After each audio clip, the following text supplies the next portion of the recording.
প্রিয় ভাই বোনেরা, এই বৃহত্তর বরিশাল বিভাগ, এই বৃহত্তর বরিশাল, এখানে প্রচুর কৃষিজ পণ্য উৎপাদিত হয়।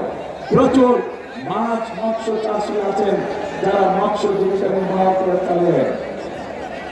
আমরা পরিকল্পনা গ্রহণ করেছি যে এই ফসলগুলোকে, এই মাছ মৎস্যগুলোকে কিভাবে হিমাগারে রেখে কৃষকদেরকে বা মৎস্য চাষীদেরকে সহযোগিতা করা যায়।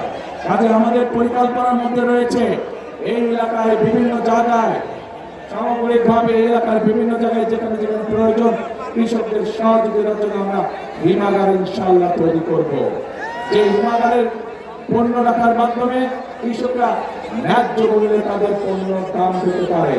প্রিয় ভাই বোনেরা, আমরা মায়েদের কাছে যেমন ফ্যামিলি কার্ড পৌঁছে দিতে চাই, ঠিক একইভাবে আমরা কৃষক ভাইদের জন্য কৃষি কার্ডও আমরা পৌঁছে দিতে চাই।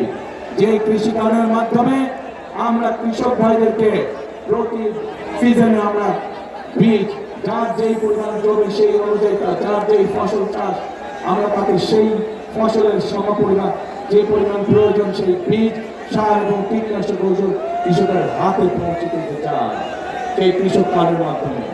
প্রিয় ভাই বোনেরা, আমরা এর মধ্যে আরেকটি সিদ্ধান্ত গ্রহণ করেছি যে যে সকল কৃষক ভাইদের 10,000 টাকা পর্যন্ত কৃষি লোন আছে, কৃষি ঋণ আছে, ইনশাল্লাহ 12 তারিখে নির্বাচন করে ইনশাল্লাহ 13 তারিখে বিএনপি সরকার গঠন করলে পরে 10,000 টাকা পর্যন্ত কৃষি ঋণ আমরা মওকুফ করে দেব সারা বাংলাদেশে।